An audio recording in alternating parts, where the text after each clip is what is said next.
Mesdames, Messieurs, bonjour. Ravi de vous retrouver pour cette nouvelle édition à la une de l'actualité. Le président de la République de Biélorussie, Alexandre Loukachenko, effectue depuis hier une visite officielle en Algérie, et ce à perspective de hisser les relations entre Alger et Minsk au plus haut niveau.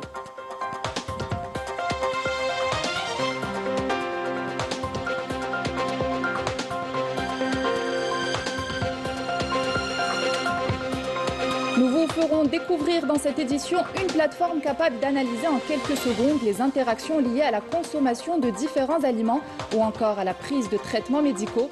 Une innovation portée par de jeunes Algériens. Reportage dans quelques instants.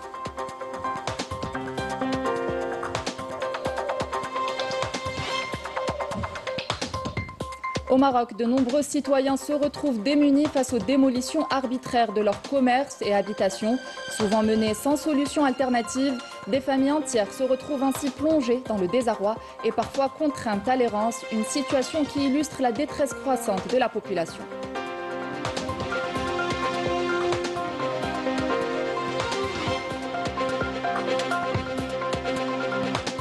Et nous parlerons de sport dans ce journal. L'Algérie affrontera le Soudan à 13 h. Un match que vous pourrez suivre en direct sur Canal Algérie. Bienvenue à tous.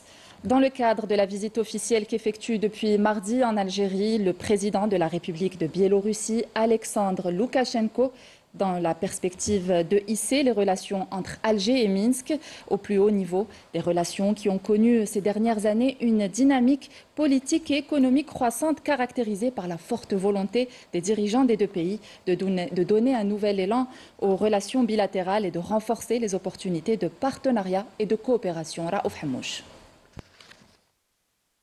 L'Algérie et la Biélorussie, deux pays aux relations enracinées, portés par une volonté politique constante de les hisser au plus haut niveau. L'axe diplomatique Alger-Minsk est l'un des plus stables et des plus équilibrés de la politique extérieure algérienne. Les relations algéro-biélorusses remontent au début des années 1990.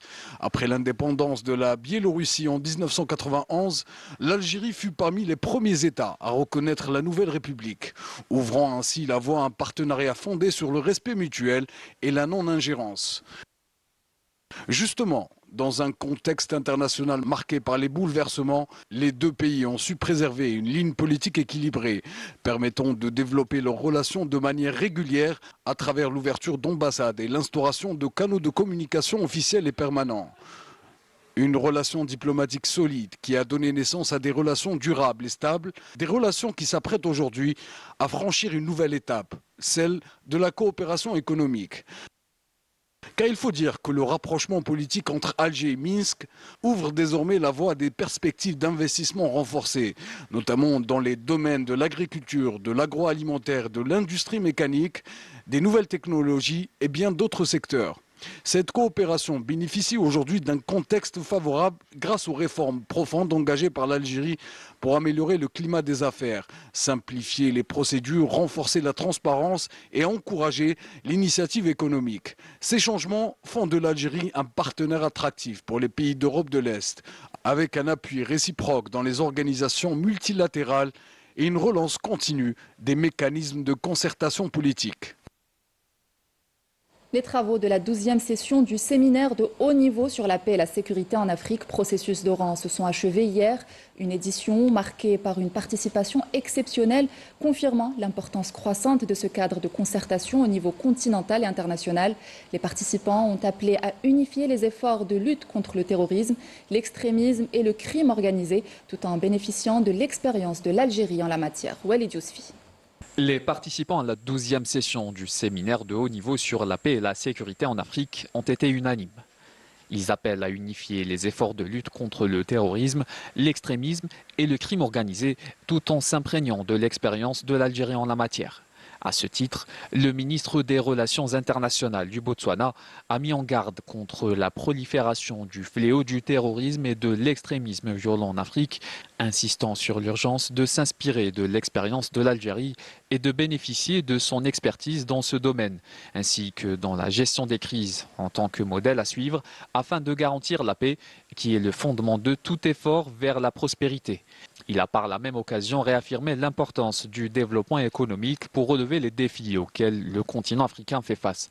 Le développement économique est justement la condition sine qua non pour que la paix et la sécurité puissent régner en Afrique. C'est d'ailleurs sur quoi la Tunisie a mis l'accent en affirmant par le biais de son ministre des Affaires étrangères que pour mieux lutter contre l'extrémisme en Afrique, il est impératif d'éradiquer la pauvreté et la marginalisation, appelant à unifier les stratégies nationales de lutte contre le terrorisme et le crime organisé, et précisant qu'une sécurité durable en Afrique ne saurait être garantie qu'à travers le soutien des États à leurs institutions, la modernisation des forces de défense et de sécurité et l'investissement dans l'éducation, la numérisation et l'économie verte. Il incombe ainsi aujourd'hui à l'Afrique d'édifier une sécurité africaine fondée sur la coopération, la solidarité et une coordination plus étroite entre les États.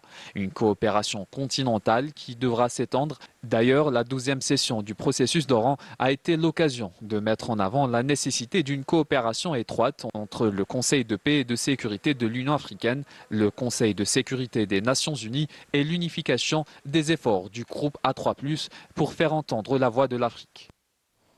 L'intelligence artificielle s'invite à l'université de Boumerdès avec la tenue du premier congrès international sur l'IA. Chercheurs, enseignants et étudiants se sont retrouvés pour échanger sur les dernières innovations, découvrir concrètement les concepts de cette technologie et explorer ses applications pratiques qui transforment déjà de nombreux secteurs. Amira Safta. Pour la première fois, l'Algérie accueille le congrès international sur l'intelligence artificielle et les applications innovantes. Un espace d'échange entre chercheurs, enseignants et étudiants. Effectivement, à travers l'organisation de telles manifestations scientifiques, c'est une opportunité que nous offrons à nos chercheurs, nos étudiants et nos enseignants d'une façon générale pour courtoyer leurs homologues spécialistes et chercheurs dans d'autres universités à l'échelle nationale ou de l'étranger pour discuter des différentes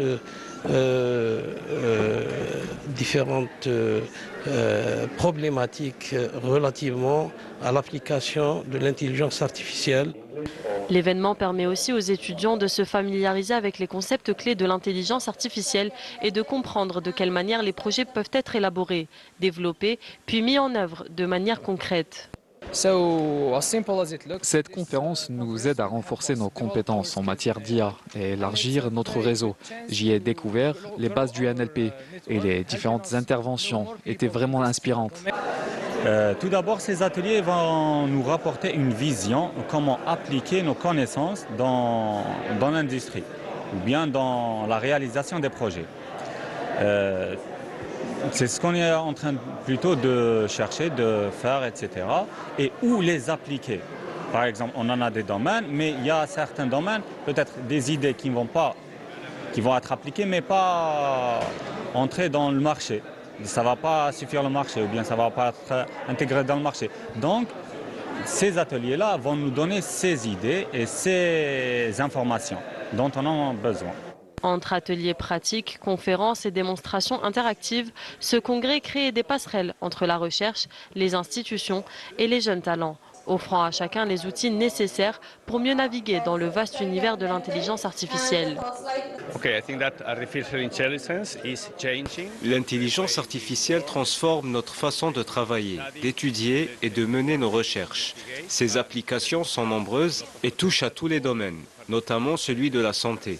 Par exemple, pour prédire certaines maladies et offrir de nouveaux outils d'aide. L'intelligence artificielle est aujourd'hui utilisée dans de nombreux secteurs pour renforcer les capacités humaines.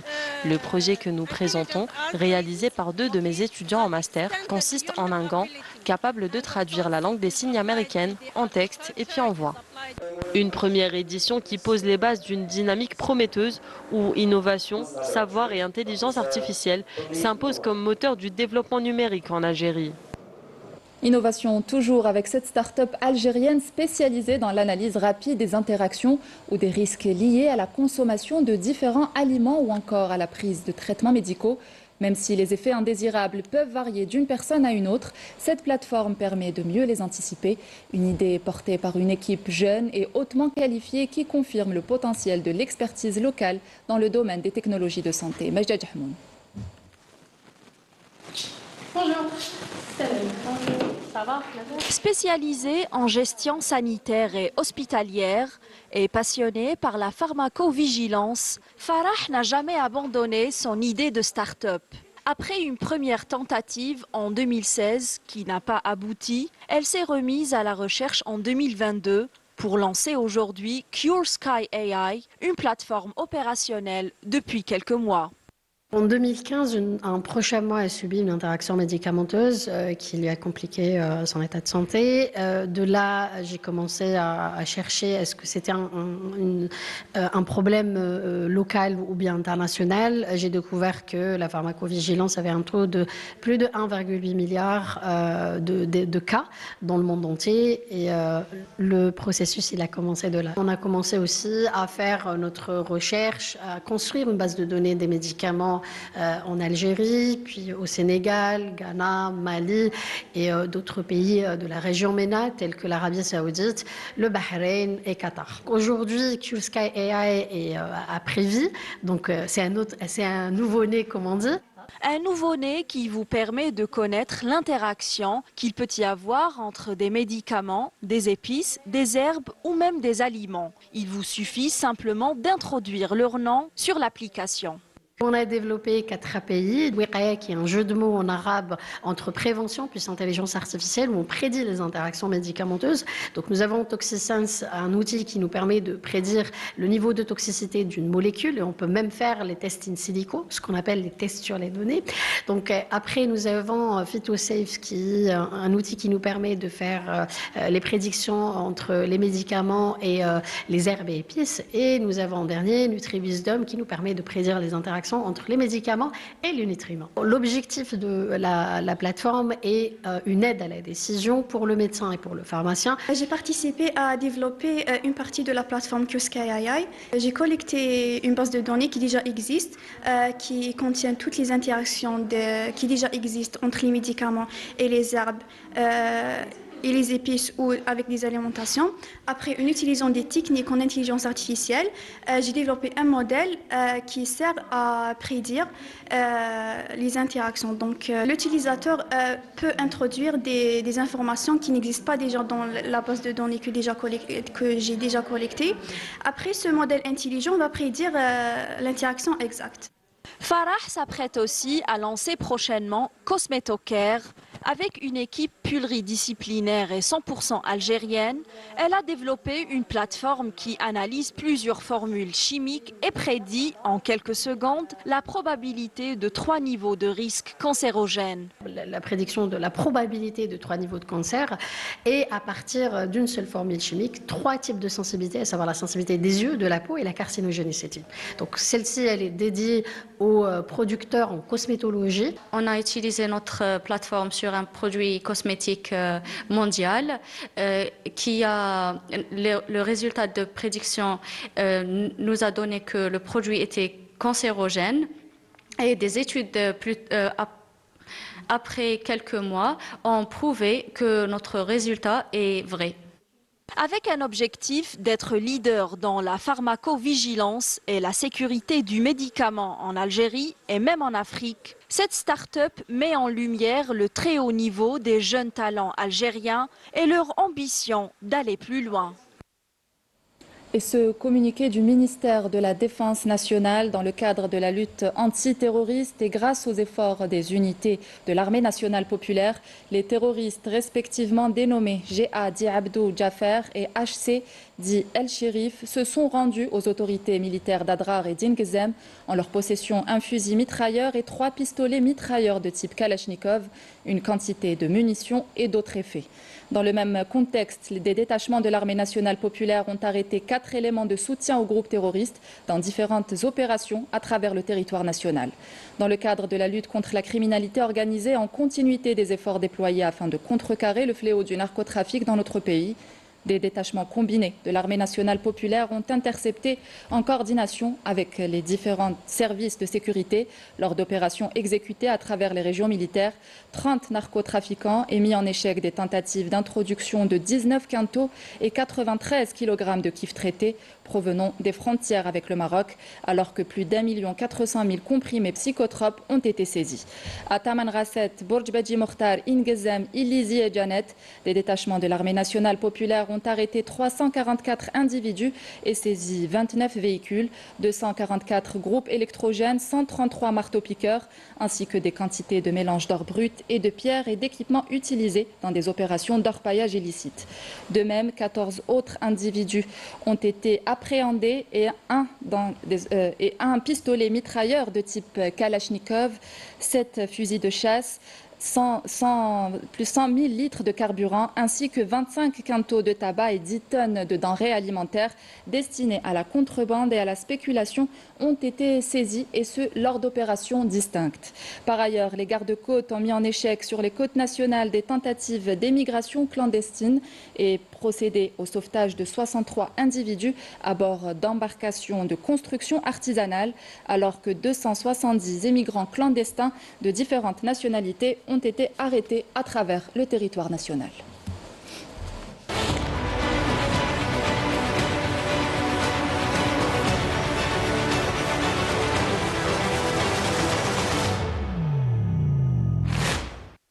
Au Maroc, de nombreux citoyens se retrouvent démunis face aux démolitions arbitraires de leurs commerces et habitations, souvent menées sans solution alternative. Des familles entières se retrouvent ainsi plongées dans le désarroi et parfois contraintes à l'errance, une situation qui illustre la détresse croissante de la population Meishbot. Le désarroi dans lequel est plongé cet homme résume à lui seul le drame subi par ses semblables. Des commerçants dont les échoppes ont été détruites par le régime du Merzen, les privant ainsi de leur seule source de revenus.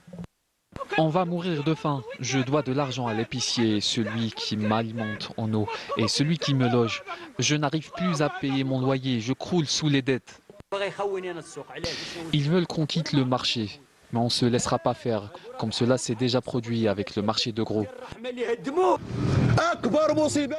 Le plus grand drame de ce pays, c'est son gouvernement. Les opérations de démolition se poursuivent de manière implacable, poussant des familles entières à l'errance. On ne sait pas où aller, on n'a pas les moyens de payer un loyer. On est là depuis longtemps. Il y a des gens qui vivent ici depuis plus de 25 ans. La mafia de l'immobilier est derrière tout ça. Ils veulent s'approprier le pays et faire main basse sur tout. Derrière l'image reluisante que le Merzen tente de véhiculer à l'international, se cache une réalité amère qui rappelle combien la dignité du peuple est reléguée au second plan. Dans la bande de Gaza, les bombardements se poursuivent. Un appel a été lancé par Médecins sans frontières à la communauté internationale pour la réception de dizaines de milliers de Palestiniens gravement malades ou blessés à cause de la guerre génocidaire sioniste, soulignant que ces derniers nécessitent une évacuation sanitaire urgente. De son côté, l'OMS estime que plus de 8000 patients ont déjà été évacués depuis le début de l'agression sioniste, mais plus du double attend encore pour recevoir des soins en dehors de la bande de Gaza. Depuis octobre 2023, plus de 1000 Palestiniens ont perdu la vie en attendant une évacuation sanitaire. Retour dans le pays, le Festival international du théâtre du Sahara au Qsar Tamasakt dans la wilaya d'Adrar réunit de nombreux artistes nationaux et étrangers. Le festival propose un programme riche avec 18 spectacles répartis en 3 catégories, théâtre du désert, monodrame et théâtre en salle. Les détails avec Milad Hani.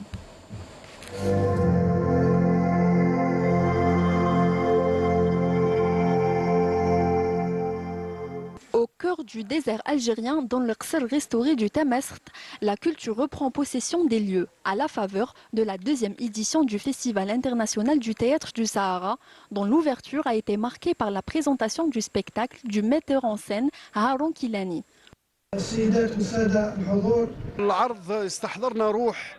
À travers cette présentation, nous avons fait revivre l'esprit de Sidi Abdelkarim El-Maghili, qui a apporté la justice dans la région de Touat. Aujourd'hui, il prend la parole à travers la voix d'une victime des essais nucléaires menés en Algérie.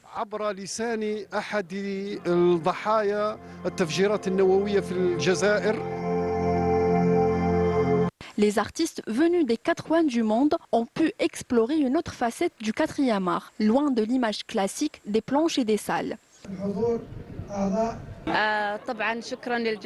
Merci à l'Algérie pour ce magnifique festival qui a été l'occasion de mêler des cultures différentes et a permis à de grands artistes de s'en rencontrer, nous en profitant et appréciant chaque moment. L'accueil a été chaleureux, un pays aux habitants formidables. L'ouverture et le premier spectacle en plein air étaient magnifiques.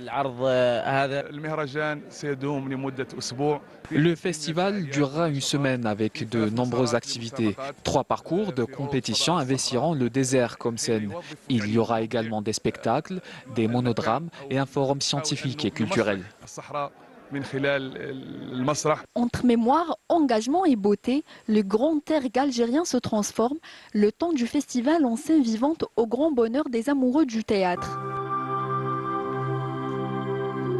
Du sport à présent avec la Coupe arabe des nations. Dans le groupe C, l'Arabie saoudite a réalisé l'essentiel face à Oman en s'imposant par 2-1, alors que dans le groupe B, l'Égypte, pourtant favori du tournoi, s'est fait piéger par le Koweït, 1 but partout. Ramzi Mhamdi.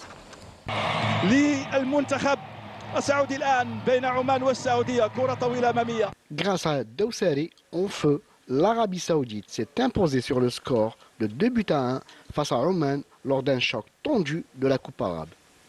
En effet, le capitaine saoudien a été derrière les 2 buts cruciaux de son équipe et offre aux Verts un excellent départ dans ce groupe B.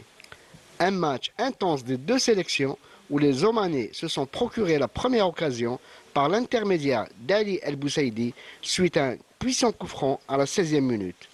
Mais c'est les Saoudiens qui parviendront à ouvrir la marque à la 54e minute par Firas El Bouraïkan qui s'est élevé plus haut que tout le monde en reprenant de la tête un centre parfait d'El Dawsari.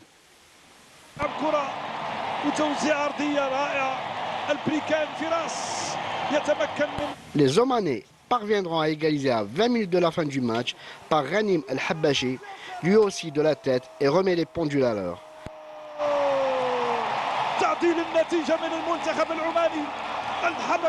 À la 78e minute, Dawsari, encore une fois passeur, pour cette fois-ci Salah Al-Shahri, qui a brillamment suivi pour conclure au rebond et donne l'avantage à l'Arabie saoudite. Une victoire probante des Saoudiens qui pourraient assurer leur qualification dès ce vendredi face aux Comoriens. Dans le groupe C, l'Égypte, malgré sa domination, n'a pas réussi à plier le match face aux Koweïtiens. Les Égyptiens, qui se sont procurés plus d'occasions franches en première mi-temps, auraient même pu ouvrir le score sur penalty par Al-Soulia à la 38e minute. Mais ce dernier le rate et permet au Koweït de tenir tête au Pharaon et même à ouvrir le score à la 65e minute par Fahad El-Hajri de la tête après un corner très bien tiré. À la 83e minute, l'Égypte parviendra à égaliser après la maladresse du gardien koweïtien qui fauche dans la surface de réparation Marwan Hamdi. Mohamed Magdi Afsha ne se rate pas et permet à l'Égypte de limiter la casse en obtenant le match nul. Les 2 équipes se partagent ainsi les points du match et occupent provisoirement la tête du groupe C en attendant l'affrontement ce mercredi entre les Émirats arabes unis et la Jordanie. Sport toujours avec la première sortie des Verts dans le groupe A où l'Algérie affrontera le Soudan à 13h. Un match que vous pourrez suivre en direct sur Canal Algérie. L'Irak, quant à lui, défiera le Bahreïn à 17h30. Dans le groupe C, la Jordanie sera opposée aux Émirats arabes unis à partir de 18h. Et les Verts se préparent à défendre leur titre ce mercredi à partir de 13h face au Soudan. Ils sont conscients que ce premier match sera déterminant, tandis que les Soudanais, bien préparés et motivés, cherchent à créer la surprise dès le coup d'envoi. Sarah Derbel.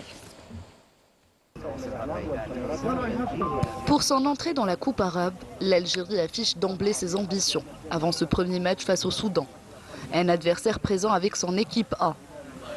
L'objectif est clair pour le Magique, enchaîner les victoires, avancer étape par étape et défendre son titre. Le plus important, c'est d'être prêt à chaque match.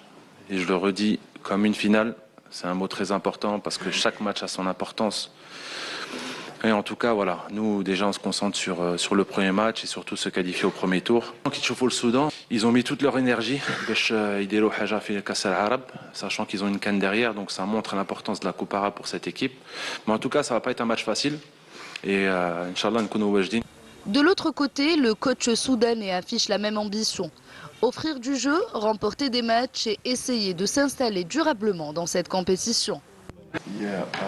Nous affronterons l'Algérie pour notre premier match et comme vous le savez, c'est le tenant du titre. Nous allons donc essayer de livrer une prestation digne de notre sélection et pourquoi pas aller chercher la victoire.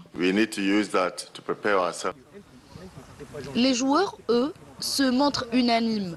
Démarrer par une victoire est indispensable pour entrer pleinement dans le tournoi et lancer une dynamique positive. C'est une équipe bien compacte, ils sont agressifs. Après à nous de jouer rapidement et de les faire tourner pour essayer de péter le verrou, de marquer rapidement surtout. Et le plus important dans une compétition, c'est de gagner le premier match. Nous avons une responsabilité à assumer. Certains ont déjà remporté ce titre, mais il faut oublier le passé et entrer avec force dans cette nouvelle édition. Notre objectif est clair, défendre notre couronne et rendre fiers nos supporters qui attendent beaucoup de cette compétition si appréciée en Algérie. Les Verts pourront compter sur le soutien de leurs fidèles supporters dès ce mercredi, toujours prêts à donner de la voix pour pousser l'Algérie le plus loin possible dans cette compétition. Et à présent, cette belle surprise qu'a réservé l'ancien sélectionneur des Verts, Rabah Saadane, qui a rendu visite aux joueurs de l'équipe nationale à Prime pour leur apporter son soutien avant le premier match.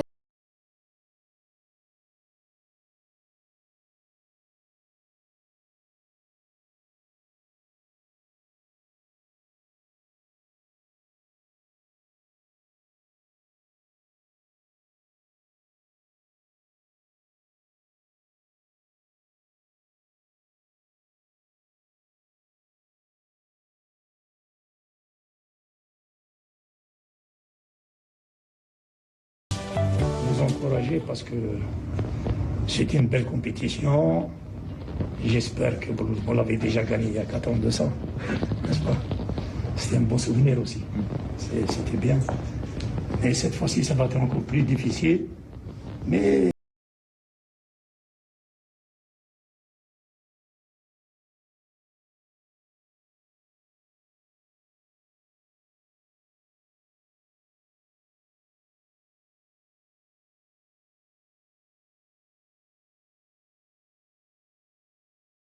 je vous rappelle que vous pourrez suivre la rencontre Algérie-Soudan en direct sur notre chaîne à partir de 13h. Tout de suite, nous retrouvons Hakim Keshroud pour le plateau avant-match. Hakim, bonjour. Bonjour Yasmine, bonjour à toutes et à tous. Eh ben voilà, donc nous on s'attelle, le décor est planté, on se prépare donc à vous faire vivre en notre compagnie un après-midi, on espère riche, mais surtout avec une belle victoire donc des guerriers du désert, les protégés de Medid Bouguera qui doivent donc sortir le grand jeu pour essayer de passer le cap soudanais, donc entrer en matière avec une belle victoire, ça leur permettra de bien négocier les prochaines rencontres. Les commentateurs sont en place de cette rencontre, en l'occurrence Ahmed Laribi en compagnie de Fatah Abada, et puis comme vous le voyez, bien sûr, autour de moi, des anciens joueurs, des entraîneurs, des anciens joueurs, et puis des journalistes qui vont être avec moi sur ce plateau afin de vous donner tout ce qui concerne cette rencontre donc qui débutera à partir de 13h. Nous, on vous retrouvera bien sûr juste après votre journal d'information, Yasmine. Merci à vous Hakim. Allez, c'est la fin de cette édition. Merci de l'avoir suivi. Dans quelques instants, ne manquez pas la spéciale Coupe arabe 2025 avec toute l'équipe de la sportive de Canal Algérie. À demain.